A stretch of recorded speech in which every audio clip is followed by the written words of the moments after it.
আমরা এখন দাঁড়িয়ে রয়েছি কলকাতা স্টেশনে। যে ট্রাভেল বুকের নতুন আরেকটি ট্রাভেল ব্লগে আপনাদের সকলকে স্বাগত জানাই। আশা করছি আপনারা যে যেখান থেকে এই ব্লগটি দেখছেন সকলেই খুব ভালো রয়েছেন আর আমরাও ভালো রয়েছি। আর আমরা রয়েছি আরেকটি নতুন ট্রাভেল সিরিজের একদম শুরুর পর্বে। এই পর্বে আমরা কলকাতা থেকে যাচ্ছি Guwahati. 05640 Silchar special fare special ট্রেনে আজকে আমাদের বুকিং আছে এসি 2 টায়ারে। আমাদের কোচ নাম্বার হচ্ছে A1। আমাদের পার হেড টিকিট ফেয়ার লেগেছে 1890 টাকা। আর এই ট্রেনটার সম্পর্কে আপনাদের কিছু তথ্য দিয়ে রাখি।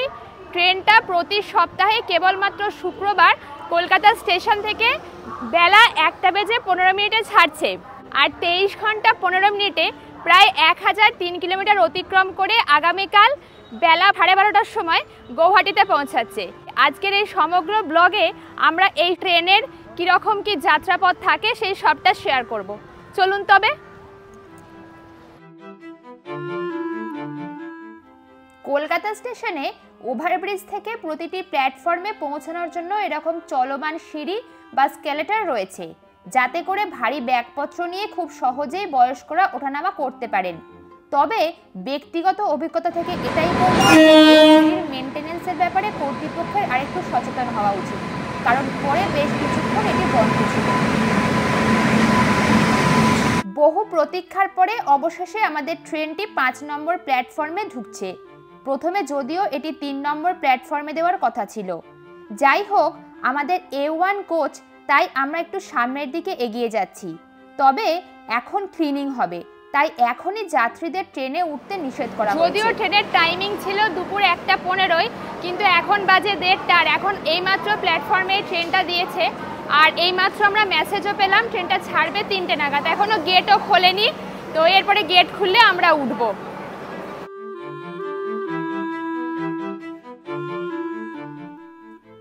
তো এইটা হচ্ছে আজকে আমাদের সিট 30-31, সেই দিকে এই ওপরটা আর এই নিচেটা টু থ্রু এসি। এমনি এখনও গাড়িতে ক্লিনিং চলছে, খুব যেটা পরিষ্কার তা না, বাট যেরকম এখন কি আর করা যাবে। এমনি যে বেড রেকগুলো দিয়েছে এইগুলো পরিষ্কার পরিচ্ছন্নই আপাতত, আর সিটগুলোও পরিষ্কার, বাট মেঝে খুব নোংরা। এইগুলো হয়তো পরেও পরিষ্কার করে এরা গাড়ি চালু হওয়ার পরেও, বাট এই মোটামুটি সিট এদিকের দুটো, আর আয়না আছে, সুইচগুলো সবই কাজ করছে।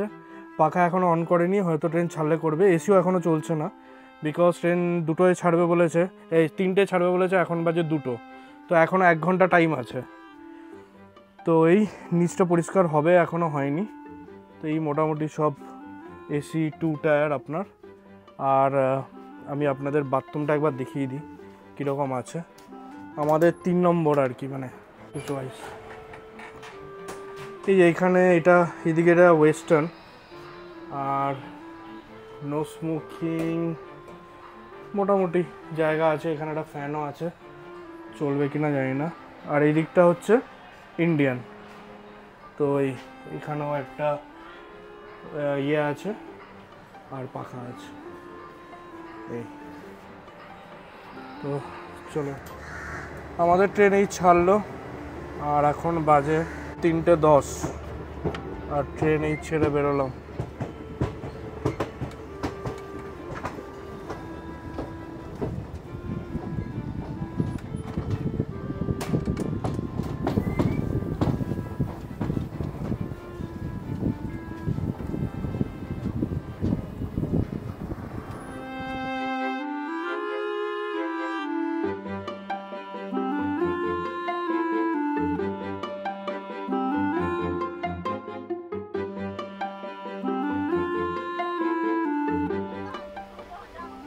তো 3:15 নাগাদ আমাদের ট্রেনটা ছাড়লো। আর ট্রেনের কোচ ভীষণ অপরিষ্কার, মানে আমার এতদিনের এই যাত্রার অভিজ্ঞতায় এত খারাপ, এত অপরিচ্ছন্ন ট্রেন আমি সত্যি দেখিনি। এমনকি এখানে বাথরুমগুলো একদমই ক্লিন করা নেই, কোনো কোচ পরিষ্কার করেনি, বাথরুম একদম আনক্লিন। মানে আগের যে ট্রেনটা এসে দাঁড়িয়েছে তারপর থেকে কোনোভাবে কোনো পরিচ্ছন্নতাই এখানে মেনটেন করা হয়নি। এছাড়াও এখানে আরেকটা কথা বলে রাখি, ট্রেনটাতে কিন্তু কোনো প্যান্ট্রিকারও নেই। তাই আমরা রাতের খাবার অনলাইনে অর্ডার দিয়েছি। আপনারাও এই ট্রেনে ট্রাভেল করলে খাবারের অন্য অপশন মাথায় রাখবেন। ট্রেন ছাড়ার পরে পাতিপুকুর দমদম অতিক্রম করার পরে একটু গতি পেয়েছে। একে একে আগরপাড়া সোদপুর ক্রস করে ক্রমশ সে তার গন্তব্যের দিকে এগিয়ে চলেছে।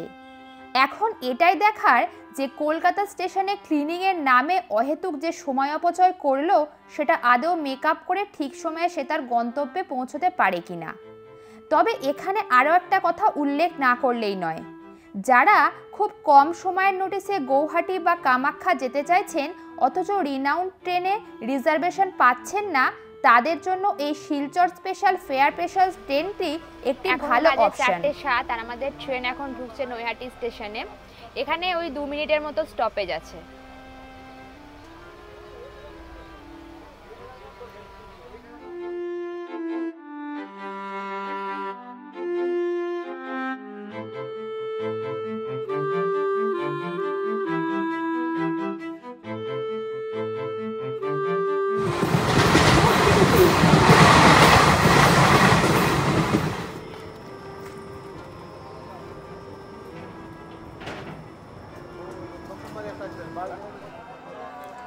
এখন বাজে 7:30 আর আমরা এখন রয়েছি আজিমগঞ্জে। ট্রেন এখন 1 ঘন্টা 15 মিনিট লেট চলছে। আগে তো আরও লেট ছিল, বাট এখন অনেকটা ম্যানেজ করেছে আর আশা করি আগে আরও ম্যানেজ করে নেবে, বিকজ সেই জায়গা আছে, সেই স্কোপ আছে ঠিক করে নেওয়ার জন্য। তো এই মোটামুটি আর সোফার ট্রেনের অভিজ্ঞতা ভালো। আমরা পরিষ্কার নিয়ে টিটিকে বলেছিলাম যখন ওরা টিকিট চেক করতে আসে, তো একটু পরিষ্কার করে দিয়েছে আমাদের কোচটা এবং বাথরুমগুলোও করে দিয়েছে। ওইটা মোটামুটি প্রবলেম মিটেছে। আর যেহেতু এখন আমাদের ওয়েস্ট বেঙ্গলের উপরে আর এই ট্রেনটায় প্রচুর স্টপেজ, তাই এখানে প্রচুর ভেন্ডার উঠছে, তো আপনি সব পেয়ে যাবেন, চা পেয়ারা এভরিথিং। তো আমরা মোটামুটি ভালোই খেয়েছি, আর মানে টুকিটাকি খাওয়া। আর ডিনার আমরা বাইরে থেকেই বুক করেছি, বিকজ এখানে তো প্যান্ট্রি নেই যেরকম বললাম। তো মালদা টাউনে আমরা ডিনার করবো আর কি, মানে ওখান থেকে পাবো। অ্যাকচুয়ালি আমরা সুইগিতে অর্ডার করেছি, পিএনআর নাম্বার দিয়ে ওখানে বুক করা যায় যে ওরা ডিনার দিয়ে যাবে। তো আমরা সুইগিতে বুক করেছি, দেখা যাক আসে কিনা। এই প্রথম অভিজ্ঞতা, এর আগে আমরা কোনোদিন করিনি। আমি আশা করি পেয়ে যাবো এবং ওরা দিয়ে যাবে ডিনার, এবং ডিনার করতে পারবো রাতে। তো এনিওয়ে এখন অবধি তো 1 ঘন্টা 15 মিনিট লেট। আমাদের মালদা ঢুকতেও লেট করবে, 9টায় টাইম ছিল মালদায়। তো আশা করি 10টা বেজে যাবে মালদা ঢুকতে ঢুকতে, দেখা যাক।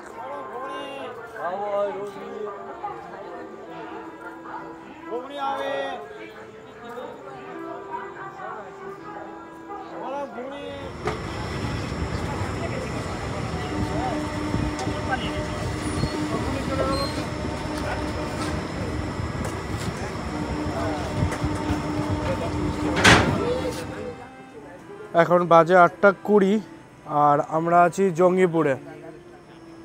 এখন জঙ্গিপুরে দাঁড়িয়ে 8:20 ট্রেন, এখন 1 ঘন্টা মতন লেট আছে। দেখা যাক আমরা মালদায় কটায় পৌঁছাই। আর একবার ফোন করবো ফারাক্কায় পার হলে আমাদের ডিনারের কী হলো সেটা জানার জন্য। দেখা যাক। তো 5 মিনিট দাঁড়িয়ে ট্রেন ছেড়ে দিল জঙ্গিপুর থেকে। নেক্সট মনে হয় ফারাক্কা, তারপরে মালদা।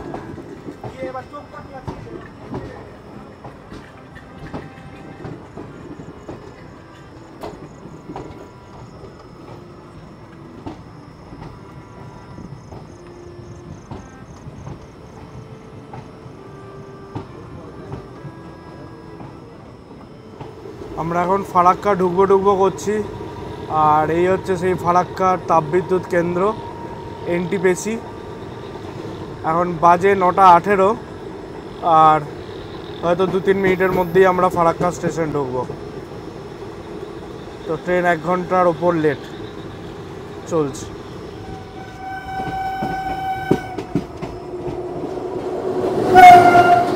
এই যে ফারাক্কা ঢুকছে।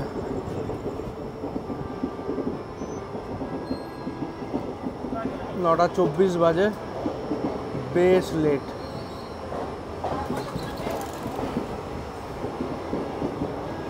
2 নম্বরে ঢুকছে, 2 নম্বর প্ল্যাটফর্মে। 9:27 বাজে, ট্রেন ছেড়ে দিল, ওঠা যাক।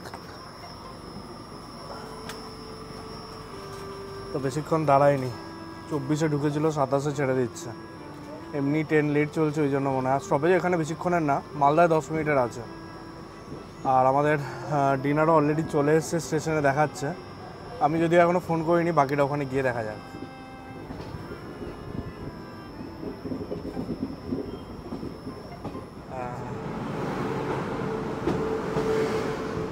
এখন বাজে 10:20, ট্রেন মালদা ঢুকছে।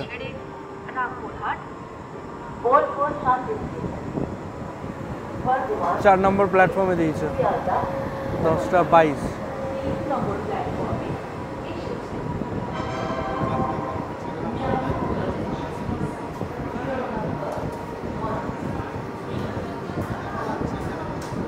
এই মালদায় নামলাম, এবারে দেখতে হবে খাবার দিতে কখন আসে। যদিও আমার সাথে কথা হয়েছে, ওরা বললো স্টেশনেই আছে, ট্রেন দাঁড়ালে দিয়ে যাবে। তো আমি জাস্ট দাঁড়িয়ে রয়েছি, দেখি কখন আসে। চলে আসবে আশা করি এক্ষুনি। এই যে ভাই এসছে খাবার নিয়ে, থ্যাংক ইউ ভাই। A1 3132। এই যে ঠিক আছে, থ্যাংক ইউ। খুব সুন্দরভাবে প্যাকিং করেছে। এই যে 2টো প্লেট দিয়েছে আমাদের, টেপ ফেপ দিয়ে ভালো করে প্যাকিং করা আছে। তো দেখা যাক, এখন খুলে দেখি কেমন হয়েছে। কিছু হয়নি, খোলো দেখি কেমন। দেখুন, এই হচ্ছে আজকে আমাদের ভেজ থালি, ভেজ স্পেশাল থালি। এখানে একটা হোটেল থেকে করেছি। চালটা বেশ গরম দিয়েছে, গরম আছে এখনও। আর চালটা দেখে মনে হচ্ছে ভালো। চাল, পাঁপড়, এখানে আম, চাটনি, এটা লেবু, লঙ্কা, স্যালাড, এটা ডাল দিয়েছে, এখানে তরকারি রয়েছে, আর এখানে আলাদা করে কিছু দিয়ে গেল, এটা মানে মিষ্টি রয়েছে। খাবারটা বেশ ভালো ছিল।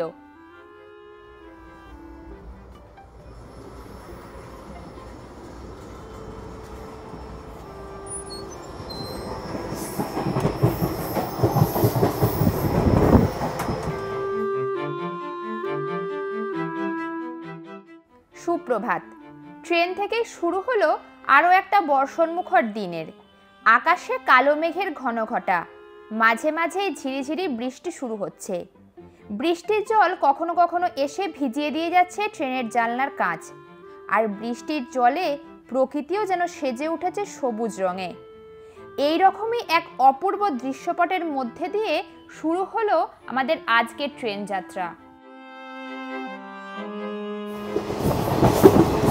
এখন বাজে 8:15, না 8:15, আর আমরা অলরেডি আসামে ঢুকে গেছি। ভাল লাগছে, বাট ট্রেন 2.5 ঘন্টা মতন লেট, 2 ঘন্টা 30 মিনিট লেট এখন। এরপরে যদি মেকআপ করে ব্যাপার আলাদা, বাট এখন অবধি 2.5 ঘন্টা লেট হয়ে গেছে। তো বাট ওয়েদার আজকে খুব ভালো, এমনি বর্ষাকাল। আজকে 9 আগস্ট, আমরা ট্রেনে চড়েছিলাম 8ই আগস্ট, মানে কালকে 8 তারিখ ছিল, আজকে 9 তারিখ। তো এমনি বর্ষার সময়, আর ওয়েদার খুব ভালো, আর সামনে জঙ্গল মতন area, and then cloudy weather, আর এমনিও ভোরের বেলা। তো খুব ভালো লাগছে আর কি। চলুন আপনাদেরকেও দেখায়।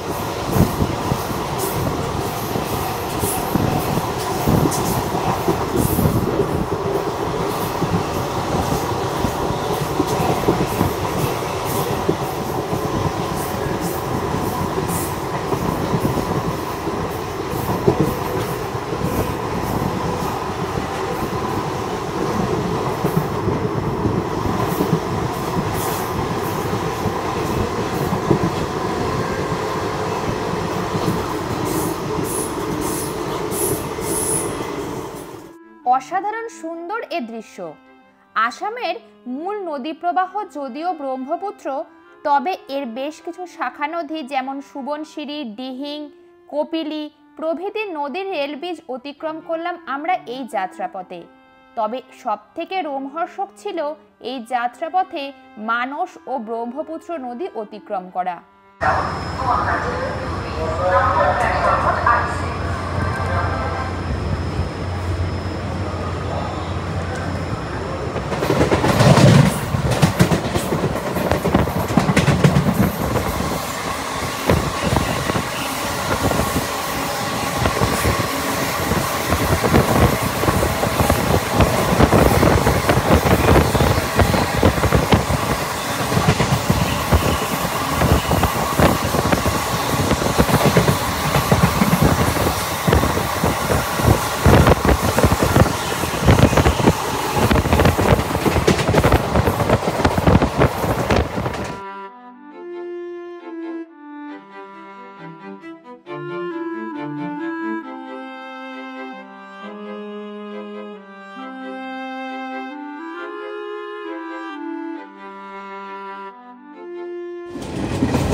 এখন বাজে 12:25 আর আমরা দাঁড়িয়ে রয়েছি কামাখ্যায়।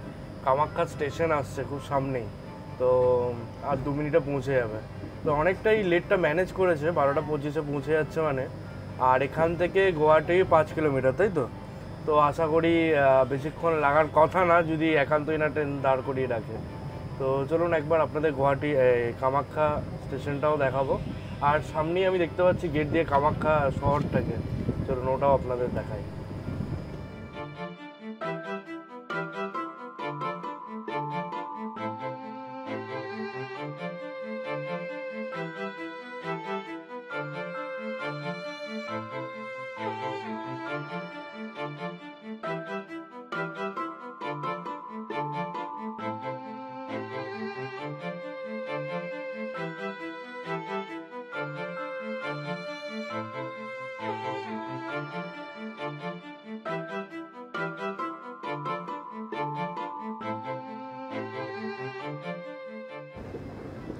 এই হচ্ছে সেই নীলাচল পাহাড় দূরে, যেখানে মা কামাখ্যার অধিবাস। আর সব চারিদিকে হোটেল বাড়ি, কত কি। 12:25-30-এর মাঝামাঝি, আর আমরা ঢুকছি জয় মা কামাখ্যা।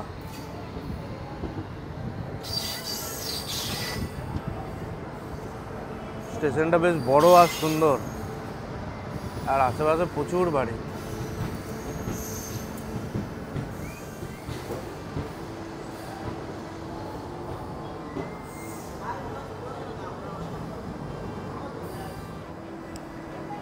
বারোটা 33 আর আমরা কামাখ্যা মন্দিরে দাঁড়িয়ে। আর এখান থেকে 5 কিলোমিটার, তো হিসেব অনুযায়ী বেশি সময় লাগার কথা না। এখন দেখা যাক, যদি না ট্রেন দাঁড়ায় আর কোথাও, আমরা মোটামুটি অলমোস্ট রাইট টাইমে পৌঁছে যাবো। পুরো তো না, বাট ঠিক আছে, 12:30 চলে, 12:20-25 থেকে 12:30 অবধি চলে। 5-10 মিনিটে খুব একটা কিছু এসে যায় না, কারণ 2.5 ঘন্টা লেট ছিল ট্রেন মাঝখানে, সেইখান থেকে অনেকটাই টেনেছে এখন। তো এইটুকুনি তো অসুবিধা নেই। আর বাই দ্য ওয়ে আমরা এখানেও আসবো মা কামাখ্যার দর্শনে, সেই ব্লগও কিন্তু আসবে। আর আমরা গুয়াহাটিও পুরো ঘুরে দেখব, তো সেই ব্লগও আসতে চলেছে, স্টে টিউন।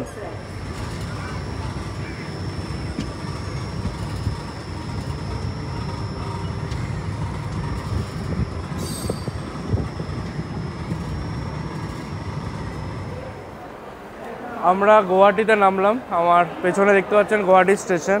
আর এখন বাজে 1:02, তো বেশি একটা দেরি না, আধ ঘন্টার লেট ছিল, বাট দ্যাটস ওকে, পৌঁছে গেছি। এবার আমরা 7-8 নম্বর প্ল্যাটফর্মের ওদিক দিয়ে বেরোবো। জাস্ট ওভারব্রিজের ওপরে উঠেছি, এখন টুয়ার্ডস প্ল্যাটফর্ম 7-এর দিকে যাচ্ছি। ওই দিক দিয়ে বেরোবো 7-8 দিয়ে, কারণ পল্টন বাজার গেলে ওই দিক দিয়ে ইজি হয়। অ্যান্ড দেন বেরিয়ে পল্টন বাজারে কোনো রুম নেব আজকে রাতের জন্য, বিকজ আমরা আজকে বুকিং করে আসিনি, বিকজ এখানে অনেক হোটেল আছে, বুকিংয়ের দরকার খুব একটা নেই, আপনারাও এমনি চলে আসতে পারেন। তো দেখি বেরোই, দেখি কি হোটেল যাই, মানে পাই, আপনাদেরকেও দেখাবো। চলুন, এই যে প্ল্যাটফর্ম 7, এই যে পল্টন বাজার, এই দেখো, এই যে পল্টন বাজারের রাস্তা, এই দিক দিয়ে চলে যাবেন, কাউকে জিজ্ঞেস করতে হবে না, একদম খুব সুন্দর ডাইরেকশন আছে। ফ্লাইওভারে উঠে এই দিক দিয়ে পেছন দিক দিয়ে বেরিয়ে পল্টন বাজার।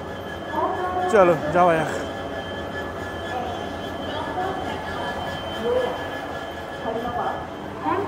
এই যে আমরা এদিক দিয়ে এসে, এই ব্রিজটা দিয়ে এসে, এদিক দিয়ে এসে, এই যে এদিক দিয়ে বেরোচ্ছি, এটা পল্টন বাজার।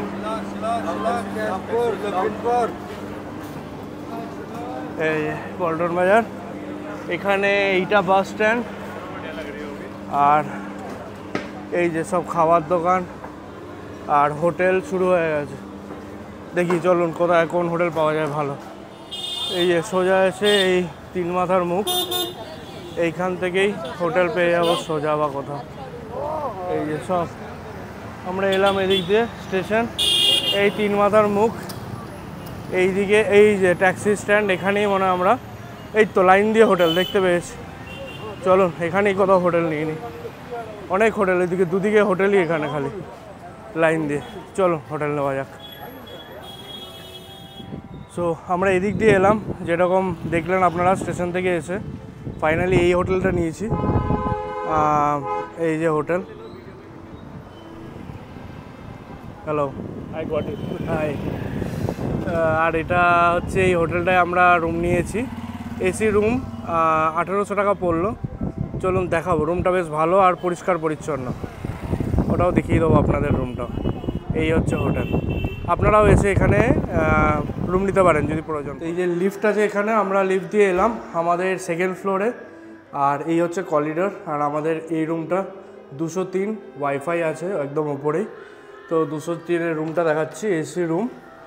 তা এই হচ্ছে রুম, এইখানে বাথরুম বেশ বড় আর পরিষ্কার একদম। এই যে বালতি দিয়েছে, একটা ইয়ে আছে, সবই ঠিকঠাক আছে। আর এখানে সাইনি বসে, এই যে এসি রুম, এসি চলছে। আর এই হচ্ছে রুম অনেকটা। তো এইখানে কিছু রাখার জিনিসপত্রের জায়গা, মানে রাখার কিছু জায়গা আছে জিনিসপত্র রাখার, এইখানেই দেখছেন। বাকি এখানে আমি আমার ব্যাগ রেখে দিয়েছি অলরেডি। এখানে একটা আয়না আছে আর ডিসেন্ট এরকম বড় খাট, বেশ 3 জন হয়ে যাবে এই খাটে, তো আমরা এখনও 2 জনই আছি। আর এই যে টিভি আর এসি আপাতত। এই রুমের ভাড়া আমাদের পড়েছে 1800 টাকা। তো আজকে 9 তারিখ, আমরা এসে পৌঁছালাম গুয়াহাটি। কালকে 10 তারিখ এবং আমরা সকাল সকাল রওনা হচ্ছে শিলংয়ের জন্য। সেই ব্লগও আসতে থাকবে এর পরের সপ্তাহে। যদি আপনারা নতুন হয়ে থাকেন তাহলে প্লিজ চ্যানেলে সাবস্ক্রাইব করে দিন, যাতে কোনো ব্লগ মিস না হয়ে যায়। আর এই ট্রিপে আমরা গুয়াহাটি, শিলং এবং তারপরে কামাখ্যা মায়ের কাছে যাব। টোটাল পুরোটাই আমরা এই চ্যানেলে এবং এই ব্লগে শেয়ার করব আপনাদের সাথে। ভালো লেগে থাকলে নিশ্চয়ই একটা লাইক করে দেবেন, কিছু জিজ্ঞাসা থাকলে কমেন্টে জিজ্ঞেস করতে পারেন। ততক্ষণ খুব ভালো থাকুন আর ঘুরুন সতর্কভাবে।